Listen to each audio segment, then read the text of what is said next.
Ok, terceiro e último bloco do nosso programa aqui sobre refugiados. Lembrando que este programa também tem um podcast, um bate-papo com um pouco mais de liberdade em termos de tempo, para que você complemente as informações que estão sendo apresentadas no programa. No site do programa, www.programaurbanidades.com.br. Além disso, você pode ter alguns links também que a professora nos vai passar, do Acnur, né? E de outros sites que te complementem a informação para aquele que ficou interessado nesse assunto tão, eu vou chamar de novo, pelo menos para mim, ou tão presente. Houve uma globalização do processo, na verdade, né? E nós agora estamos incluídos nele, pelo bem ou pelo mal.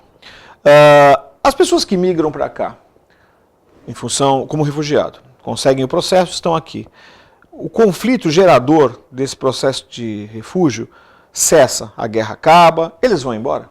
A gente tem, na verdade, 3 soluções duráveis que a gente chama para os refugiados.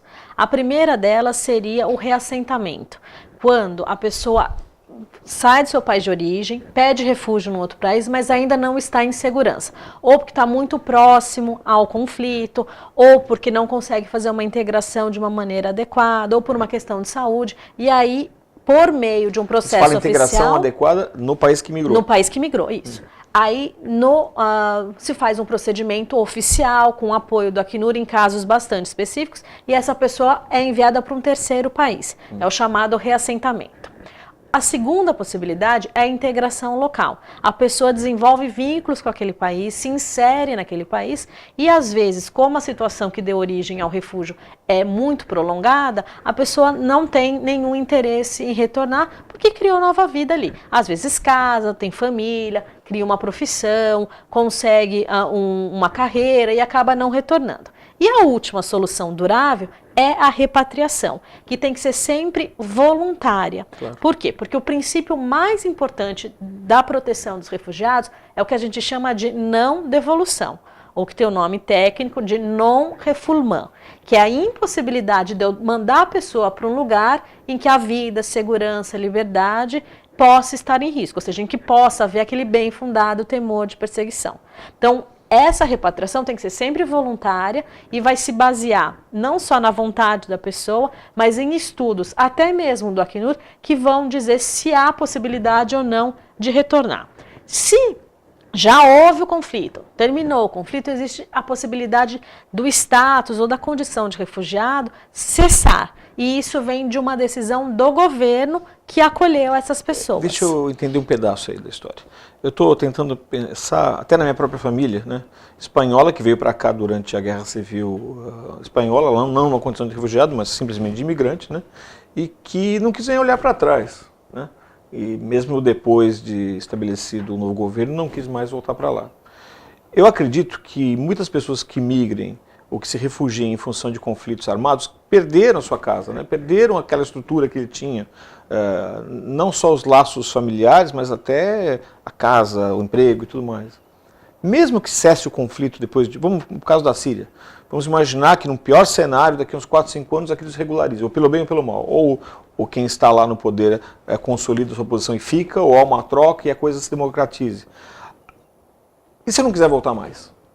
Aí você tem a possibilidade de continuar no país, porque quando existe essa possibilidade de uma cláusula de cessação, que é acabou o problema, você teria que voltar, em geral, os governos percebem que a pessoa já está há muito tempo no seu país de origem. Então vai apontar outras soluções fora do regime do refugiado para que a pessoa possa permanecer. A gente tem um exemplo aqui no Brasil. Nós tivemos casos de cessação para angolanos e liberianos, porque o conflito terminou. Mas o governo, antes de simplesmente falar, não são mais refugiados, então agora vocês têm que ir embora, eles falaram, vocês não vão ser mais refugiados, mas vocês têm tais e tais opções, como por exemplo, a a permanência porque eles se casaram ou porque têm filhos brasileiros, a naturalização ou um outro tipo de status migratório. Mas se ele não tiver uma situação como essa, ele obrigatoriamente aí em si, mas na prática isso claro, não acontece. E aí só puxando um gancho da sua história familiar, todas as pessoas que saíram por conflitos poderiam ser consideradas refugiados, ainda que fossem refugiados de fato, digamos assim, e não de direito, porque não pediram a proteção internacional. Lembrando que o refúgio só vai ter normas internacionais gerais depois da Segunda Guerra Mundial. Então, antes disso, a gente já tinha alguma normativa, mas não de adoção universal. Então, por isso que eu falei que poderiam ser refugiados de fato, digamos assim. Eu tenho vontade de continuar perguntando sobre isso, mas eu tenho medo de a gente passar o bloco inteiro e não falar do que a Universidade Católica de Santos tem a ver com essa história toda. Então, eu queria que você falasse. A Universidade Católica de Santos já está há vários anos inserida na temática do refúgio. Em 2007, ela fez uma parceria com a Acnur, o Alto Comissariado das Nações Unidas para Refugiado, e fundou aqui a Cátedra Sérgio Vieira de Mello, que é uma iniciativa do Acnur da América do Sul de se aproximar de universidades. A gente tem algumas poucas aqui no Brasil, sendo a da Unisantos uma das primeiras, se eu não me engano, a primeira estabelecida. E o que é essa cátedra? A cátedra é uma ação de extensão, de ensino e de pesquisa que vai tentar congregar e coordenar todas as atividades aqui na Unisantos ligadas à temática dos refugiados e das migrações forçadas, buscando ser um centro de excelência. Inicialmente, a gente estava com algumas ações, principalmente na parte de ensino, então a inserção, por exemplo, de matérias de direitos humanos, de direito internacional dos refugiados, ou pelo menos conteúdo dessas temáticas em vários cursos, sobretudo no curso de Direito e no mestrado e doutorado em Direito, mas também nos cursos de Relações Internacionais e outros cursos que possam se aproximar. E existe também ação na parte de pesquisa, que é o estímulo à publicação e ao desenvolvimento de teses, dissertações, trabalhos de conclusão de curso e iniciação científica sobre essa temática. Essa cátedra é aberta a alunos da instituição. Isso, a gente tem como se fosse um órgão, que é a cátedra, mas faz ações para os alunos e principalmente também para os refugiados, que é o terceiro pilar que a gente está querendo desenvolver cada vez mais. A gente já tem um programa aqui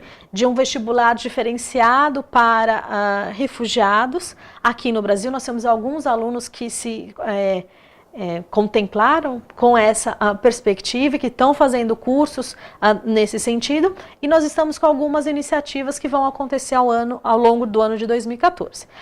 Uma primeira delas é a possibilidade da criação de um centro de atendimento a migrantes forçados e refugiados aqui em Santos, em parceria com as ações da pastoral. Muito possivelmente aqui dentro do campus da universidade, não é isso? Exato. A gente tem, acho que uma sala que foi cedida, acho que é perto do porto, mas vai haver esse vínculo direto com os professores da universidade supervisionando esse atendimento. Existe uma segunda possibilidade, que é a construção de um abrigo aqui em Santos, principalmente para casos mais vulneráveis. Porque se a gente já tem uma dificuldade imensa em conseguir vagas pontuais e individuais em abrigos, se são casos vulneráveis como famílias, principalmente se é o pai com uma criança ou uma mãe com um menino, ou pessoas idosas, pessoas com deficiência, essa dificuldade aumenta. Então a ideia seria, num primeiro momento, conseguir dar vazão e acolher, abrigar essas pessoas aqui em Santos. E a gente tem também a perspectiva de fazer uma campanha de arrecadação de material de higiene e material de alimentação não perecível a partir de maio até meados de junho, quando a gente comemora o Dia Mundial dos Refugiados. Quando é o Dia Mundial? Dia 20 de junho. Tá. Bom, incrível que a gente começa a conversar, me surgem milhares de dúvidas. Eu queria falar mais sobre a acolhida, se há alguma resistência do povo com relação a esse pessoal que vem de fora, a questão do idioma, que é fundamental, se o Brasil evoluiu com relação a se sentir também internacional. A gente tem o evento da Copa chegando aí, a gente vai ver um exemplo, vai ver na prática se a gente está ou não preparado para isso. Mas a gente não vai conseguir falar agora porque acabou o programa. Então eu vou deixar todas essas perguntas para o podcast e, de certa forma, convido você aí no site e continuar ouvindo a Liana falando com a gente. Muito obrigado, tá bom? Muito obrigada. Sábado que vem a gente volta com outro Urbanidades. Boa noite.